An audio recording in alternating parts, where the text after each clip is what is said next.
The fluorescent hum of the highway rest stop. Exchange point was a dull throb against my skull. Rain slicked the asphalt, turning the faded parking lot into a mirror for the bruised sky. Each drop was a tiny hammer blow, a relentless reminder of the world's imperfections, and mine. I nursed a lukewarm coffee, the bitter sludge doing little to cut through the weariness that had settled deep in my bones. Years had passed since the badge had been ripped from my uniform, a scar I still traced with phantom fingers. They called it a departure from protocol. I called it a failure. A spectacular, soul-shattering failure. My reflection in the grimy window offered little comfort. The sharp angles of my face were softened by a perpetual shadow, my eyes holding a gaze that had seen too much and forgotten too little. The city had chewed me up and spat me out, leaving me adrift in this purgatory of forgotten highways and stale air. I was a ghost haunting my own life, the echo of a man who once believed in justice. Now, justice felt like a cruel joke, a punchline delivered in the quiet darkness of my own making. A sleek, black sedan pulled into a space across the lot, its engine a low growl that cut through the monotonous rain. They moved with a purpose that felt out of place in this transient landscape, a predator in a flock of weary travelers. My gut, a finely tuned instrument of suspicion, honed by years of watching the underbelly writhe, twitched. It was a familiar sensation, one I'd tried to bury beneath layers of cheap liquor and self-recrimination. The stranger approached my beat-up truck, their face obscured by the brim of a fedora. They stopped a respectful distance away, the rain beading on their shoulders. A gloved hand reached into an inner pocket, and I tensed, my muscles remembering old, unwelcome habits. But instead of a weapon, a folded newspaper emerged. Detective Cole. The voice was a low rumble, devoid of any accent I could place. I didn't answer, just watched them, my gaze sharp. The name still felt foreign, a relic from another life. I'm told available, the stranger continued, their tone carefully neutral. For certain, consultations. My lips twisted into a wry smile. Consultations, that's a polite word for it, gestured to the empty passenger seat. Are you going to stand out there and get soaked, or are you going to tell me what I want? They slid into the truck, bringing with them the faint scent of ozone and something metallic, like old blood. They placed the newspaper on the dashboard, then pulled out a slim, black folder. A series of incidents. They began, their eyes fixed on the rain-streaked windshield. 5 in the last 2 weeks, all remarkably similar. I picked up the newspaper, its headlines screaming about a daring jewelry store heist downtown. The details were sparse, but the method, precise, surgical, no witnesses, no trace. What kind of incidents? I asked, my voice deliberately flat, betraying none of the sudden, unwelcome surge of adrenaline. The stranger opened the folder. Inside were photographs, crisp and clear despite the poor lighting. A bank vault, breached with an impassable lack of damage. A high-tech security system, bypassed with a single, elegant cut. And then the detail that made my breath catch. A small, stylized symbol etched into the wall of each crime scene. A coiled serpent, its tongue forked. This was his symbol. The killer I'd hunted for months, the phantom who had eluded me, leaving a trail of meticulously executed crimes and broken lives. This symbol, I said, my voice a low growl. Where did I get these? From the scene, the stranger replied, their gaze unwavering. And from the reports. They pushed the folder closer. The police are baffled. They've reached out to me for private assistance. And I, in turn, have reached out to Detective Cole, because this method, this calling card, it's my ghost, isn't it? My hands clenched the steering wheel, the plastic groaning under the pressure. My ghost. Yes, he was. A specter that had haunted my waking hours and plagued my dreams. The authorities, I scoffed, wouldn't know a ghost from a bad day. Precisely, the stranger agreed smoothly. Which is why they are willing to pay handsomely for an experienced perspective, an outsider's perspective, yours. They were offering me a lifeline, a chance to confront the specter that had driven me into this desolate existence. The rain continued to fall, each drop a tiny accusation. Tell me more, I said, the words tasting like ash. Tell me everything. The highway rest stop, exchange point, a place of transient meetings, had just become the crossroads of my past and my present. and I had a sinking feeling that the road ahead led nowhere good. The rain had scoured the grit from my boots, but it couldn't wash away the stain of what had brought me here. The neon glow of the highway rest stop. Exchange point bled into the slick asphalt, turning puddles into miniature, distorted galaxies. Inside, the air hung thick with the stale scent of cheap coffee and desperation. I'd agreed to meet them, a concession born from a gnawing emptiness that even the bottom of a whiskey bottle couldn't fill. A figure detached itself from the shadows near the vending machines. Not a uniformed officer, not one of my former colleagues. This one wore the anonymity of the night like a second skin, a silhouette against the flickering lights. He carried no badge, no official air, just a quiet intensity that prickled the hairs on my arms. "You came," the stranger stated, his voice a low rumble devoid of inflection. The offer was compelling, I replied, my gaze sweeping the sparse interior. A lone attendant wiped down the counter, his movements slow and deliberate, as if each swipe of the cloth was a monumental effort. No other patrons. This place was chosen for its isolation, its ability to absorb secrets without witness. He nodded, a barely perceptible dip of his head. "They're good, too good, and the pattern is like a ghost walking again." The ghost. His words were a jolt, a cold spark igniting embers I'd tried to bury. "The heists," I prompted, stepping closer, the worn leather of my jacket creaking. "You said they mirrored him." "Precisely." The stranger produced a small, folded piece of paper from an inner pocket. It was a crime scene photo, creased and worn, the edges softened by repeated handling. The image depicted a ransacked jewelry store, but it was the meticulous nature of the disarray that caught my eye. Not chaos, but a deliberate, almost surgical dismantling.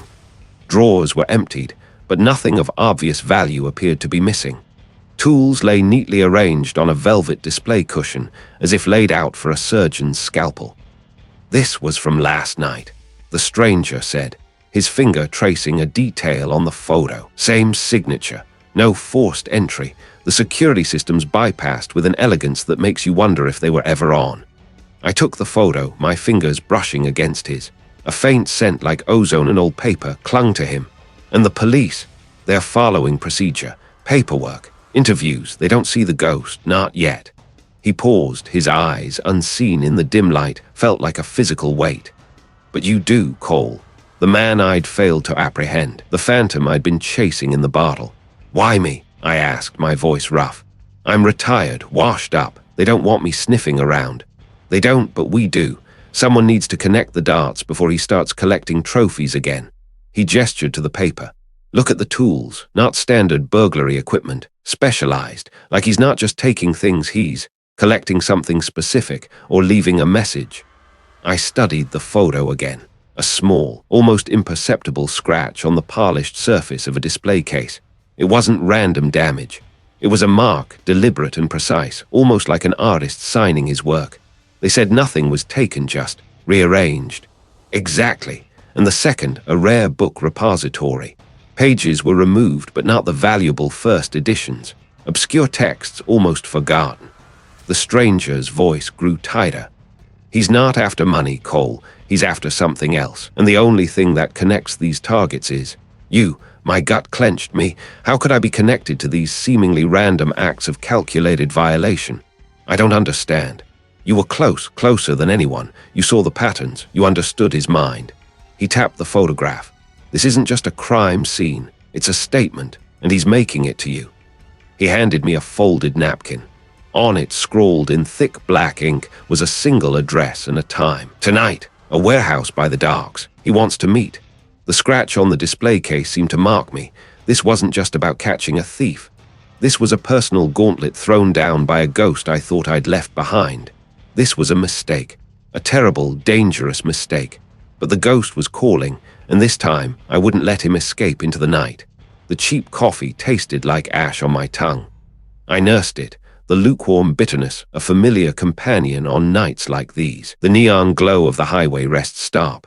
Exchange point bled through the grimy window, painting streaks of red and blue across the worn formica tabletop. Outside, the asphalt shimmered, still damp from an earlier downpour. This place, A nexus of transient lives and hushed transactions felt like the perfect backdrop for the disquiet settling in my gut. The first heist, a jewelry store, had been clean. Too clean. The second, a small art gallery, even more so. No forced entry, no witnesses, just empty pedestals and a faint scent of ozone. The scratch on the display case at the gallery, a tiny, almost imperceptible imperfection, had been the echo. The same peculiar tool mark I'd found on the victims of the Shadowman, the killer I'd chased into the abyss and lost. Now, the radio crackled with news of a third incident. This one wasn't a quiet smash and grab. This was brazen. The city's central bank. The narrative was already spinning. A daring daylight robbery, a meticulous plan executed with unnerving precision. My stomach tightened. This was no longer just about a ghost of my past. It was about a present danger, unfolding with terrifying speed. I paid for my coffee, the clink of coins against the counter a sharp sound in the otherwise hushed diner. The proprietor, a stoic man with eyes that had seen too much, barely glanced up. He knew my face, shadow of what I once was. He didn't ask questions. Nobody did anymore. The bank's security footage, a grainy, digitized nightmare, played on the small television mounted in the corner of the rest stop. The image was pixelated, but the movements were fluid, almost balletic, cloaked in shadow, moved with an impassable grace. They bypassed laser grids, disabled pressure plates, and accessed the vault as if it were a child's puzzle box. My breath hitched. The faint scratch. I strained to see it on the security feed, a phantom detail I was projecting onto the sterile digital image. But the footage was too poor. It was the absence of evidence, the sheer perfection of the crime that screamed his name. A black sedan, sleek and silent, pulled into the lot, its headlights cutting through the dim light. It parked a few spaces down, engine idling. I watched the driver's door open. He moved with purpose, scanning the area, his eyes lingering on my beat-up sedan. He wasn't a patron. He was a scout, a collector of information. He approached my car, his gait measured. I didn't move. My hands rested on the steering wheel, my grip tight. He stopped a few feet away, his silhouette framed by the harsh glare of the rest stop's flickering lamps. "Cole!" His voice was a low rumble, devoid of emotion. I finally looked up, meeting his unseen gaze. "Who's asking?" He took a step closer. Someone who recognizes the scent of a familiar perfume, the one that clings to old cases. He paused, a subtle shift in his posture. The bank job, and I was always the one who got closest. My jaw tightened. This was the unwelcome attention. The past I'd tried to bury clawing its way to the surface. "I'm retired," I said, my voice flat. "Retired doesn't mean irrelevant," the man countered. He reached into his inner jacket pocket, producing a small, folded piece of paper. He held it out. "This is from a concerned party. They believe I might be the only one who can stop this before it escalates." I hesitated, my eyes fixed on the paper. It was a simple white rectangle, unremarkable in every way. But I knew with a certainty that settled deep in my bones that it held more than just words. It held a key, but they expect results. And so does everyone else now. The city is watching, Cole. The sedan pulled away, leaving me alone with the stale coffee, the lingering scent of ozone from the news report, and the ominous weight of the paper on my dashboard. I picked it up. Unfolding it revealed a single address, scribbled in elegant, looping script, an abandoned warehouse down by the docks. The stakes had just risen. This was no longer a game of cat and mouse. It was a war, and I was already on the battlefield. The paper felt thin beneath my fingers, fragile like a secret about to crumble. Not a confession, not a threat, but a list. 7 names scrawled in the same precise, almost elegant hand as the others. Each one a titan of industry, a captain of commerce, their faces plastered across business journals and financial pages. I'd seen them before, of course. Their empires were built on the very foundations of this city, foundations I'd once sworn to protect. Now, they were just marks on a page, potential victims. The smell of stale coffee from the thermos on my passenger seat warred with the sharp, metallic tang of the night air at the highway rest stop, exchange point. It was a desolate place, a concrete island adrift in a sea of asphalt and whispering pines. The few other cars parked here were anonymous, their occupants lost to the shadows within. My own was a dented sentinel, a relic of a life I barely recognized. They're taking back. Then he was gone, his expensive sedan a silent predator disappearing into the inky blackness of the highway. Taking back. These heists, the art gallery, the vault at the old bank, the jewelry store downtown, they were elaborate, precise, almost surgical. No brute force, no messy collateral. Just a clean sweep, leaving behind only the unnerving absence of what was once there. And now this list. My mind, a cluttered attic of forgotten faces and unsolved puzzles, began to sift through the names. The CEO of a tech firm known for its aggressive expansion, the real estate mogul who'd practically built half the city's skyline, the financier whose name was synonymous with high-stakes deals. What connected them? Beyond their wealth and influence, what was the thread that bound them together, making them targets? I pulled out my worn notebook, its pages dog-eared and stained with the ghosts of past investigations. I flipped past sketches of crime scenes, scribbled timelines, and lists of suspects long since cleared or vanished. The names from the paper joined the others, forming a new, unsettling constellation. The art gallery heist. The stolen piece was a relatively obscure Renaissance painting, unremarkable to the casual observer, but worth a fortune to the right collector. The vault at the old bank. Not cash, but historical documents, ledgers from a century ago. The jewelry store. Not the most valuable pieces, but specific antique lockets and rings, each bearing an intricate, almost forgotten crest. What were they taking back? Possessions? Power? Or something more intangible, something buried in the city's history? My gaze drifted to the window, the flickering neon sign of the rest, stop casting a sickly green glow on the wet asphalt.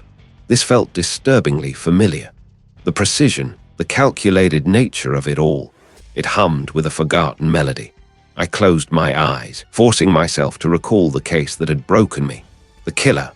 The one I'd chased through the city's underbelly, the one who'd slipped through my fingers like smoke.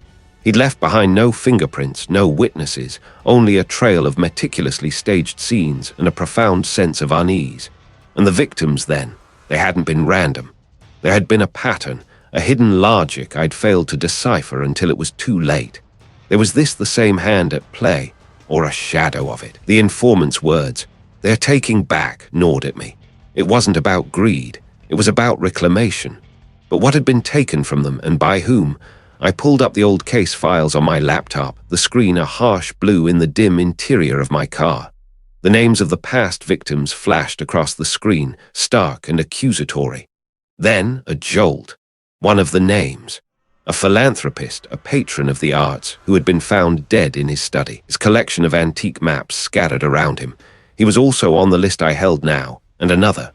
A descendant of a prominent shipping magnate known for his quiet dealings in antiquities. His name, too, was on the paper. A knot tightened in my chest. This wasn't a coincidence. This was a deliberate echo. The past wasn't just haunting me, it was actively bleeding into the present. The crimes were too similar, the targets too aligned. The informant hadn't just given me a list, handed me a key to a door I'd hoped would remain forever locked. The tension in the air thickened, a palpable weight pressing down on me. The highway rest stop, exchange point, felt less like a neutral ground and more like the precipice of something vast and terrible.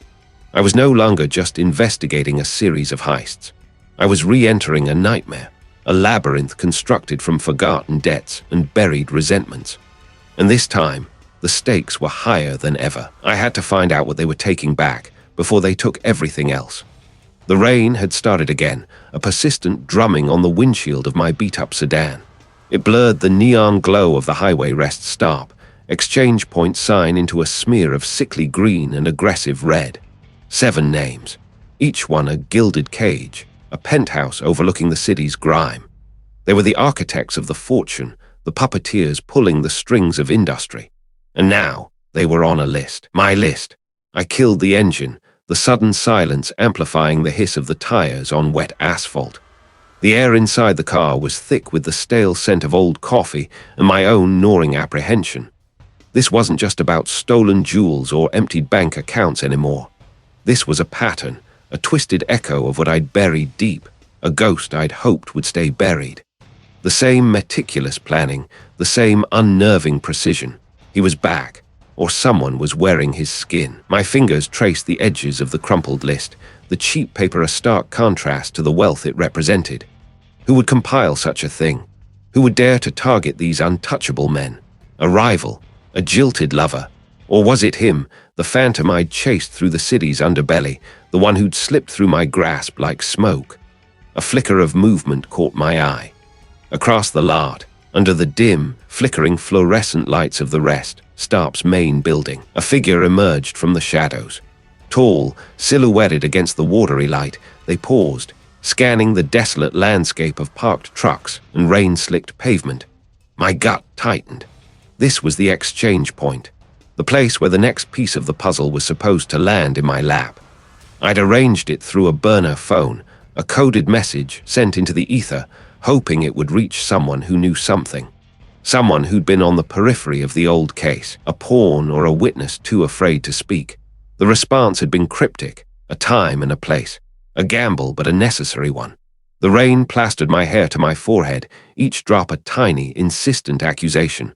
I walked with a deliberate slowness, my gaze fixed on the figure. As I drew closer, the details began to sharpen. A familiar slump to the shoulders, a way of holding the head, a slight tilt that spoke of perpetual suspicion. You the one who sent the message. My voice was rough, a stranger's voice in the heavy air. The figure turned. You call. A nod. My eyes scanned the surroundings. Empty. Just the endless drone of the highway and the relentless patter of rain. Who are you? Doesn't matter. These names, they're not random. They're connected. Deeper than you think. Connected how? I pressed, my hand inching towards the inside of my jacket, where the familiar weight of my service weapon usually rested. It wasn't there anymore, a reminder of the life I'd lost. The old business, the stranger spat, the words laced with a venom that pricked my ears. The kind of business that leaves scars, and some people, they like to collect those scars. My mind raced, sifting through fragmented memories of the original investigation. The victims hadn't been random. There had been a thread, a subtle connection I'd missed, a common denominator hidden beneath layers of wealth and influence. The old business. You mean the consortium? The stranger flinched, a nearly imperceptible movement, but I saw it. The consortium. A name whispered in hushed tones, a shadow organization that dealt in, well, that's what I never figured out. Or someone is cleaning them out. And if you keep digging, Cole, they'll see you as just another loose end. A sudden glint of metal from the stranger's hand. Before I could react, a sharp, blinding pain exploded behind my eyes. The world tilted, the neon lights of the Rest Stop blurring into a kaleidoscope of agony. I stumbled back, a strangled gasp escaping my lips.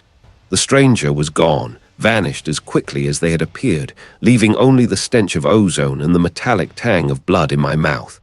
My hand instinctively went to my head, fingers coming away slick and warm. A shallow cut, but the shark of it, the sheer audacity, was enough to send a tremor through me. A warning, and a devastating setback. The exchange point, meant to be a source of information, had become a trap. I had come seeking answers, and I had found only violence and a deeper, more terrifying uncertainty. The ghost wasn't just back, it was hunting, and I was caught in its crosshairs. The asphalt was still warm beneath my palms when the world swam back into focus.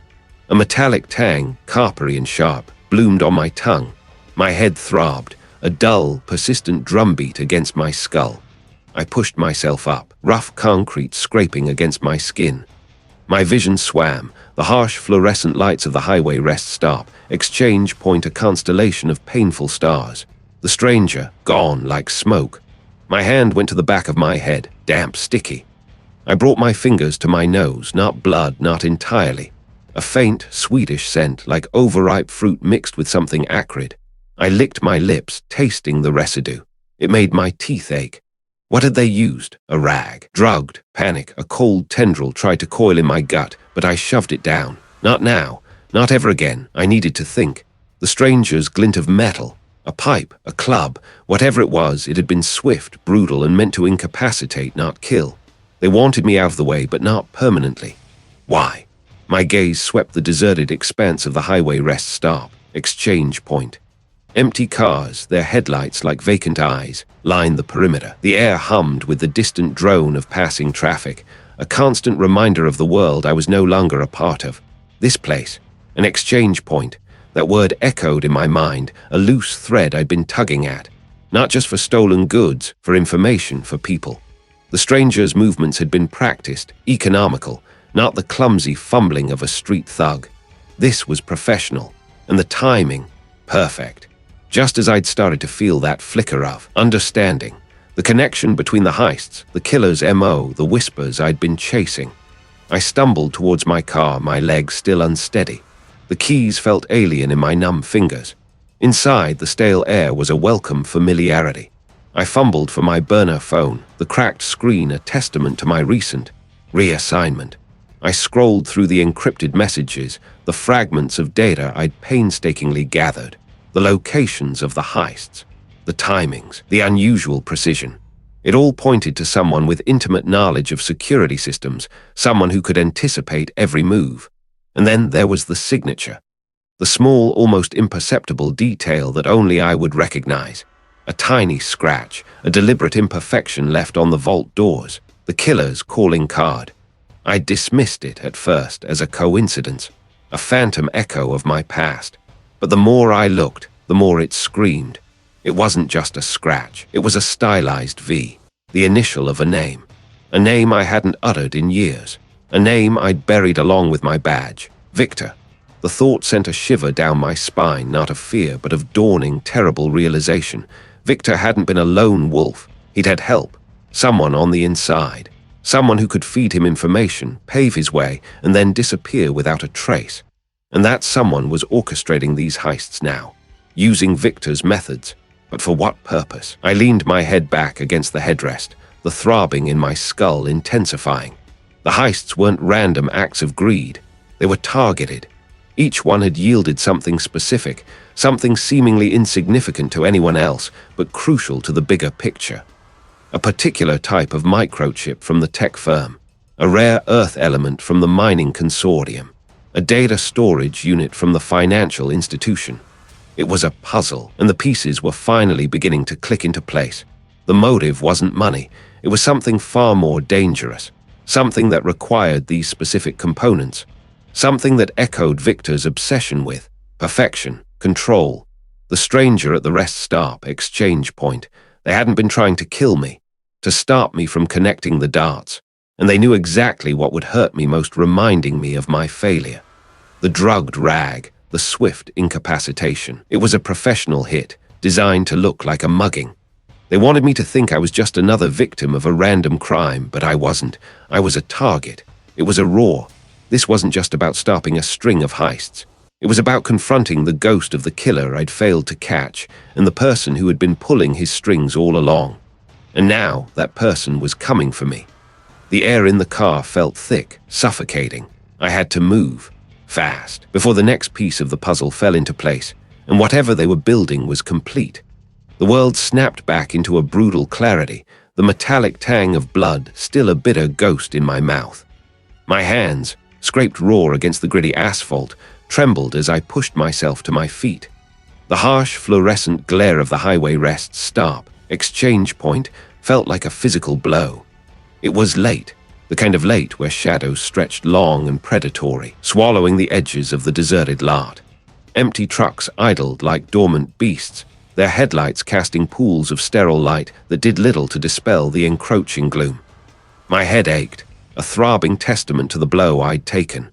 The encounter had been swift, brutal, and utterly disorienting. They'd taken the package, whatever it was, and left me for dead, or at least incapacitated. But the sting of defeat, sharper than any physical pain, was what truly gnawed at me. This wasn't just about a stolen piece of evidence anymore.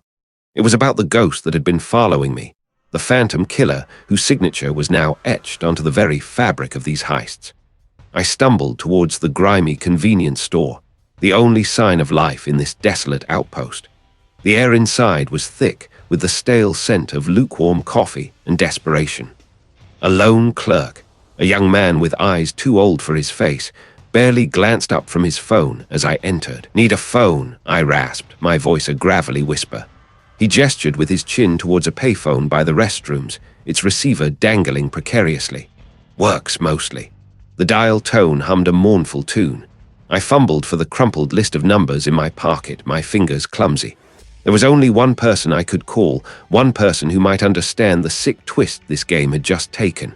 A gruff voice answered on the third ring. Cole!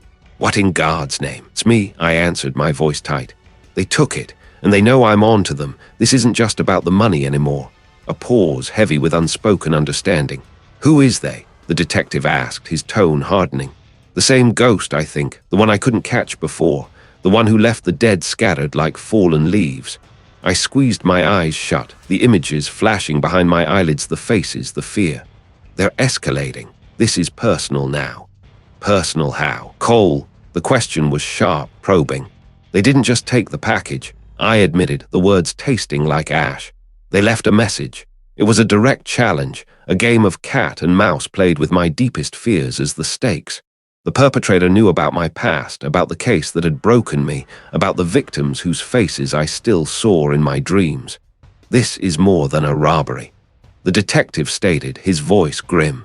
This is a declaration. They're not just hitting targets anymore, I responded, my gaze sweeping over the desolate highway, the endless blacktop stretching into the unknown. They're hunting. It wasn't just the phantom killer's methods I recognized. It was the calculated cruelty, the deliberate escalation. They weren't just mimicking the past. They were rewriting it, twisting it into something even more terrifying. They wanted me to feel the heat of their fire, to understand the depth of their malice. The clerk looked up again, his eyes lingering on my bloodied face. He said nothing, and I was grateful for it. I stepped back out into the night, the cool air a welcome balm against my throbbing head.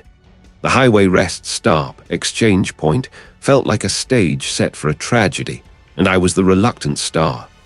The stakes had been raised, not just for me, but for everyone I'd ever tried to protect. The air in my car tasted like stale coffee and the metallic tang of my own fear. Rain lashed against the windshield, each drop a tiny drumbeat against the growing thrum in my chest. The highway rest stop, exchange point, loomed ahead, a smear of neon and sodium vapor against the bruised twilight. It was a place of fleeting connections, a transient purgatory for those passing through, and tonight it was to be my stage. I'd spent the last 24 hours piecing it together, the fragmented whispers of informants, the chilling patterns in the latest string of robberies. They were bolder now, less about the money, more about the performance. Each hit was a meticulously crafted tableau, echoing the phantom killer's signature, but amplified, a grotesque parody designed to draw me out. And it was working. The gnawing in my gut, the one that had been my constant shadow for years, was back, sharper than ever. I parked my battered sedan at the far end of the lot, away from the sputtering fluorescent glow of the convenience store. I watched the other vehicles, the tired truckers, the couples huddled together, their lives unfolding in quiet normalcy. They were ghosts in my narrative, oblivious to the storm I was brewing. My fingers traced the worn leather of my steering wheel, the phantom killer. I knew his mind, or at least I thought I did. That was the mistake I'd made before. I'd assumed understanding was enough. This time, understanding had to be a weapon. I'd fed the rumor mill myself, a carefully constructed lie about a substantial payoff, a rare artifact being moved under the radar. The bait was designed to appeal to a specific kind of ego, the kind that craved recognition, the kind that delighted in outsmarting the system, the kind that mirrored my own past arrogance. It was a dangerous game, playing with fire, but the alternative was letting this ghost continue to haunt the city. It parked 2 rows over, its headlights cutting twin beams through the mist. My breath hitched. This was it. I flicked off my internal lights, plunging the car into a deeper gloom. My eyes scanned the other vehicle, searching for any telltale sign. The tinted windows offered no glimpse of the occupants, no flicker of movement. They were as still and silent as a tomb. It felt familiar, a heavy, solid presence against my ribs. Minutes stretched into an eternity. The rain had stopped, leaving behind a heavy, humid stillness. The air was thick with the scent of wet asphalt and exhaust fumes. They didn't look around, didn't betray any sign of nervousness. They moved with the quiet confidence of someone who expected to be in control. My heart hammered a frantic rhythm against my ribs. This was the moment. I had to be sure. The figure walked towards the convenience store, their back to me. A fleeting glimpse of a distinctive scar above their left ear, a detail I'd dismissed as insignificant in a previous investigation, now screamed at me. It was the same scar. The trap was set. Now I just had to see if they would walk right into it. I started my engine, the rumble a low growl of anticipation. The game was far from over. It was just beginning. The rain had a rhythm, a relentless drumming that matched the erratic pulse in my throat. Each swish of the wipers on the windshield of my beat-up sedan was a tick of a clock I couldn't afford to lose. The highway rest stop, exchange point, shimmered through the downpour, a garish beacon in the dying light. It was a place designed for fleeting anonymity, for quick transactions and hurried goodbyes, but tonight it felt like a stage set for a final act. I parked a good 100 yards away, the gravel crunching under my tires, a sound too loud in the charged silence. The air inside the car was thick with the phantom scent of old cases, the ghost of 1,000 lies. My hand tightened on the worn leather of the steering wheel. This was it, the echo of the past, the chilling precision of the heists it all led here. The rest stop was a low-slung concrete building, its windows glowing with a sickly yellow light. A few cars were parked haphazardly, their occupants likely seeking shelter from the storm. But I was looking for a different kind of presence, a stillness that screamed of intent. I spotted it near the far end of the parking lot, a sleek black sedan, its lines too sharp, too predatory for this mundane setting. It hummed with a low, controlled energy, a coiled serpent. I killed the engine. My breath hitched. I slipped out of my car, pulling the collar of my worn jacket up against the biting wind. The rain slicked the asphalt, reflecting the lurid glow of the rest stop's lights. My boots made soft, squelching sounds as I moved, a deliberate, measured approach. Then I saw them. Two figures emerged from the black sedan. One was bulky, moving with a clumsy gait, a hired muscle. The other was different. Lean, almost elegant, their movements precise, economical. The one I'd been hunting. The one who wore the same surgical gloves, the same meticulous planning that had haunted my dreams for years. They were heading towards the main building, their backs to me. A brief, almost imperceptible pause, a shared glance, and then they were inside. The door swung shut, swallowing them into the artificial light. My heart hammered against my ribs, a frantic bird desperate for escape. Not fear, not entirely. This was the anticipation of a storm breaking, the raw, visceral need to finally face the tempest. I waited, letting the rain wash over me, blurring the edges of the world. A minute, two. Then the door opened again. The bulky figure emerged first, carrying a nondescript duffel bag. He scanned the parking lot. His eyes, even from this distance, seemed vacant, unseeing. He was just the hired help, the expendable piece. He moved towards a beat-up pickup truck parked a few spaces down, the engine already sputtering to life. The second figure followed, slower, deliberate. This was my moment. "Hey!" My voice, rough and raw, cut through the rain's drone. The figure froze. Then, without a sound, they turned. Even through the dim light and the driving rain, I could see the glint of something metallic in their hand. Not a gun, something smaller, sharper. A scalpel, perhaps. The bulky man in the pickup truck looked up, startled. He fumbled with the gear shift, the truck lurching forward. A distraction, calculated. The figure facing me didn't run. They stood their ground, a silhouette against the yellow light. There was no panic, no fear in their posture. Just a quiet, unsettling stillness. "You shouldn't have come, Cole." A voice, surprisingly soft, drifted across the open space. My breath caught. They knew my name. Of course they did. They'd been watching, planning. This wasn't just about the heists. This was about the past. About the case I'd botched, the one that had stripped me of my badge and my peace.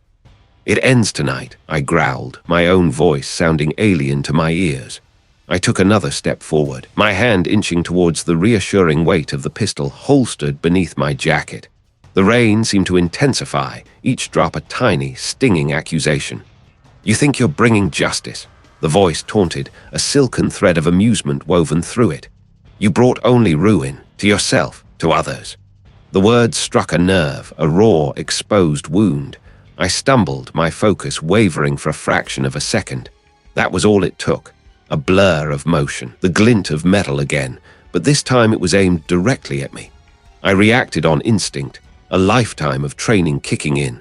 I threw myself to the side, the rain-soaked gravel biting into my palms as I hit the ground. A searing pain ripped through my left arm as something sharp grazed my jacket, tearing through the fabric.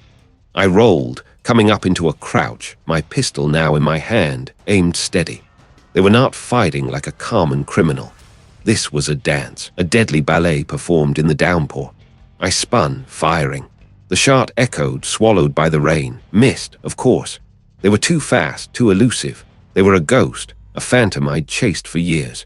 And now, here in the desolate expanse of the highway rest stop, exchange point, the ghost had decided to materialize. And it was armed. The impact sent a jolt through my body, a jarring disconnect from the world I thought I knew.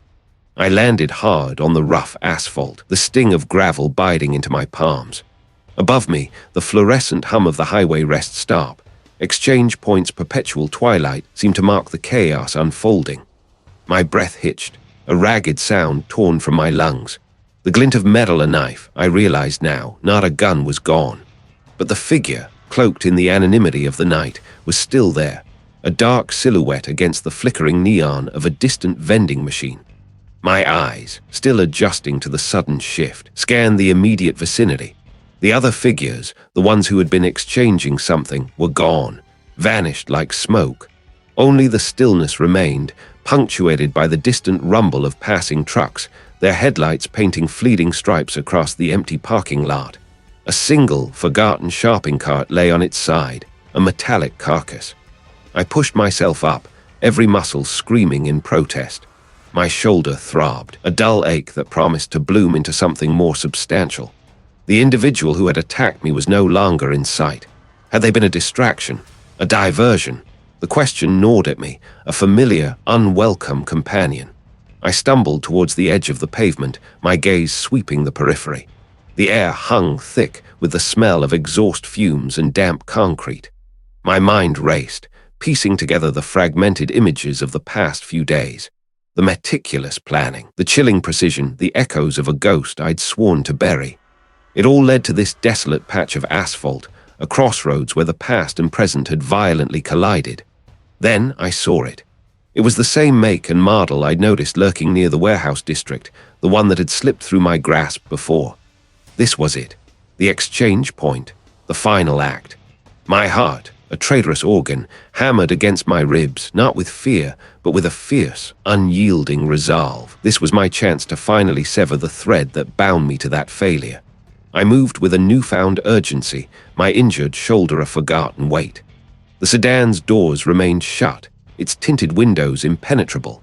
I approached cautiously, my senses on high alert. The faint scent of ozone, like after a lightning strike, tickled my nostrils. It was out of place here, amidst the mundane offerings of the rest stop. I circled the vehicle, my eyes tracing every line, every subtle imperfection. The driver's side door was unlocked. A simple pull, and it swung open with a soft click. Inside, the interior was stark, devoid of personal touches. A single, black leather glove lay on the passenger seat, a silent testament to the unseen hand that had guided these events. My gaze fell upon the glove. It was identical to the ones I'd seen in the photographs, the ones worn by the phantom who had orchestrated the heists. And then, my eyes caught on something else, tucked beneath the driver's seat. A small, tarnished silver locket. My breath caught. It was the locket. The one the victim had described, the one that had been missing from her belongings. It was a small thing, easily overlooked, but to me it was the missing piece, the undeniable link. The phantom wasn't just mimicking the killer, they were connected, intimately. I picked it up, my fingers tracing the worn inscription on its surface. It was too faint to decipher, but the weight of it, the history it carried, was palpable. This wasn't about money. It was about something far more personal. A sudden movement in my peripheral vision snapped me back to the present. They were holding something, not a weapon this time, but a small, nondescript package. I met their gaze, and for the first time I saw not a monster, but a person caught in a web spun by someone else. Their eyes, wide and filled with a desperate plea, met mine. "It's not what I think," the stranger rasped, their voice thin and reedy. I was forced. The words hung in the air, heavy with unspoken truths. The pieces clicked into place, not with a violent jolt, but with a quiet, devastating inevitability. The meticulously planned heists, the uncanny resemblance to the old case, the locket. It wasn't the ghost I was hunting. It was someone else entirely, someone who had been manipulated, coerced. I looked at the locket in my hand, then back at the stranger. The phantom killer, the architect of this elaborate charade, was still out there. The resolution wasn't a triumphant arrest, but a calmer understanding. The chase was done, but the true reckoning for all of us was just beginning. The highway rest stop, exchange point, no longer felt like a place of confrontation, but of quiet, profound release. The ghosts, both mine and theirs, had finally begun to fade.